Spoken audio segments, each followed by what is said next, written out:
We here in the U.S. enjoy the rights and freedom this country offers as a democracy. Many Latin American countries do not enjoy these liberties. As a Cuban American, my question is, how can our U.S. government support or help Cuba, for example, transition to a real democracy? And how can people here in the U.S. be more aware of what's happening in these countries? You got a lot in that question.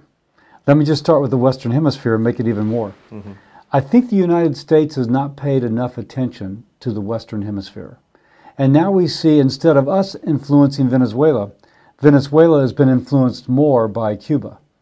And now Russian military has a base in Nicaragua. And we see countries in South America with increasingly leftist regimes. This is not good for democracy. The United States needs to have an approach which promotes liberty and human rights in countries like Cuba, Venezuela, Nicaragua, and elsewhere. I've introduced legislation called the Americas Act, in which we use the example of freedom of speech, freedom of property rights, other human rights in the United States as an example to those other countries. We give tools by which they can get corruption out of their government. If those countries adopt these tools or otherwise do things to bring them closer to being a free, open democracy, then they get certain benefits from the United States. I see. It is a carrot. If you wish to have greater prosperity, participate in this regime. Don't have to. We're not going to twist your arm, but look what it does for you. I'd like to think that this will be a beacon attracting South American and Central American countries towards our system, and that begins to influence Cuba as opposed to Cuba influencing them. Right. So attract them to a more democratic system, attract them to our own standards of the freedoms that we enjoy here. Say, why not? You can do it too. You can do it too, and we know sometimes it's just corruption of drug money going into a country, paying off officials. Narco governments. And so under our system, we would build upon that which South American countries have already done. For one example, in Guatemala, I'm told that in order to get a license to run a business, sometimes you have to pay a bribe.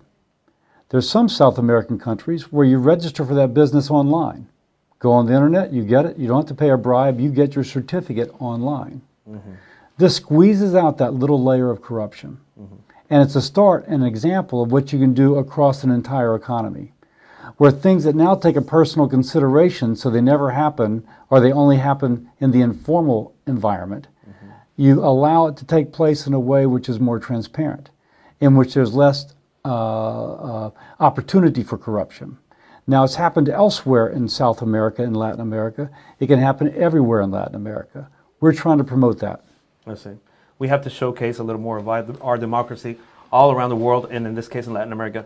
I'm just concerned about Cuba, the Cuban population. It's going to be a year from July 11th now where Cuban people took the streets just demanding freedom of speech even, a change of government. And they've been thrown in jail, you know, for many years, minors in jail.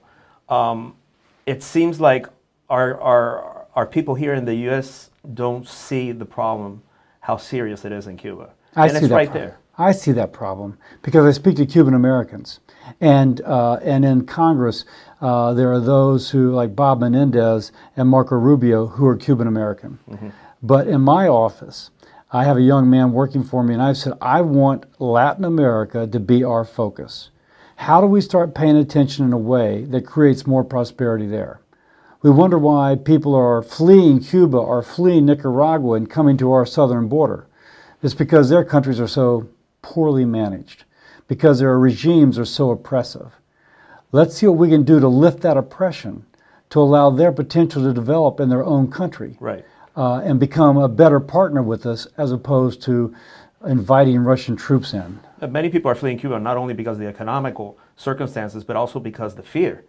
Because there are activists even that have, you know, they're forced to leave Cuba. So you don't have those incredible people that are working really hard to establish some kind of freedom there in Cuba because they're leaving Cuba because of the oppression of the government. So the remarkable thing about Cuban Americans, how successful they've been in the United States.